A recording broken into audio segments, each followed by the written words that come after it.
We did this audit of workers' compensation claims because of the importance of workers' compensation benefits to injured workers in Nova Scotia and the total amount of money involved. For example, in a year, there are 24,000 workers who register a claim and over $200 million paid out in benefits each year. As well, roughly 75% of the labor force in Nova Scotia is covered by workers' compensation, with over 19,000 employers taking part in the program. All of that to say, workers, employers, and indeed all Nova Scotians expect the Workers' Compensation Board to process claims and appeals in an efficient and effective way. I want to share with you the results of our audit work on the handling of workers' compensation benefit claims and appeals. Firstly, Nova Scotians should know that we concluded that the processing of claims and appeals from injured workers is generally happening in line with the policies that have been put in place. Simply put, this means workers' claims and appeals are being handled and looked after the way they are supposed to.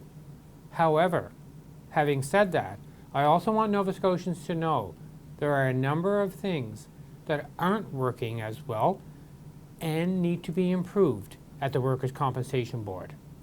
Our audit found that there are 5 key things that could be done better at the Workers' Compensation Board that I believe could benefit all parties involved in claims. Firstly, there are issues around poor timeliness of the Workers' Compensation Board work to respond to injured workers' claims and appeals.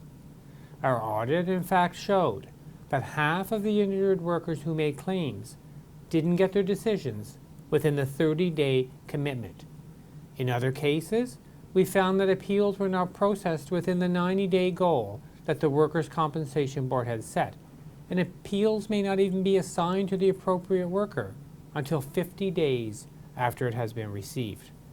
I believe these issues of poor timeliness impact the quality of service that workers get in Nova Scotia. Secondly, we found that in half of the injured workers' claims that we tested, the Workers' Compensation Board didn't give injured workers detailed information on how the dollar amount of the benefits were calculated. Workers should be given enough details to understand how the Workers' Compensation Board reached the decision on the amount that they will be paid. Thirdly, we noted that the Workers' Compensation Board complaints process is not satisfactory. Complaints will be made in a system like this. That is to be expected. But I also think it's reasonable for workers and employers to have an expectation that the Workers' Compensation Board handles their complaints efficiently and effectively. We concluded that the Workers' Compensation Board complaint process is far too unstructured and in fact loose. We made a number of observations based on our audit that need to be addressed to have a more effective complaint handling process for Nova Scotians.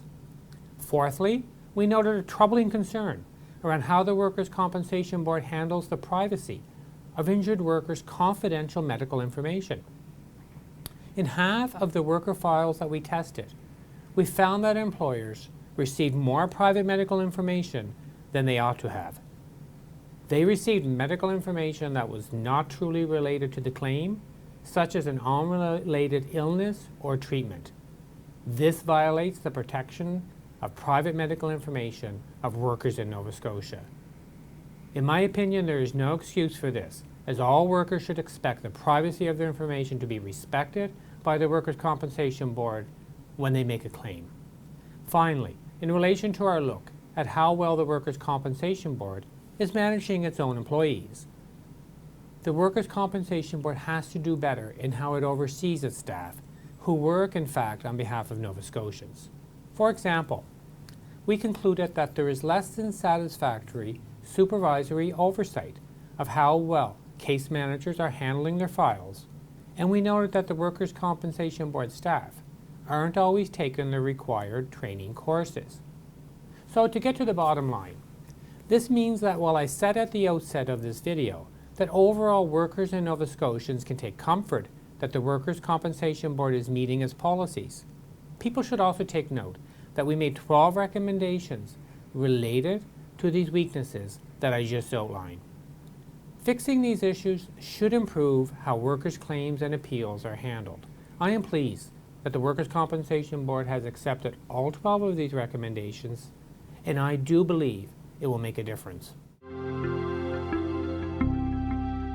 We made these 12 recommendations to the Workers' Compensation Board that I believe will improve how claims and appeals are administered, and now I hope that having accepted these recommendations, the board will act as quickly as possible to make the changes they have committed to. I hope they can implement these changes so that workers who experience injuries in Nova Scotia can have the most efficient and effective processes surrounding the handling of their claims and appeals as reasonably possible.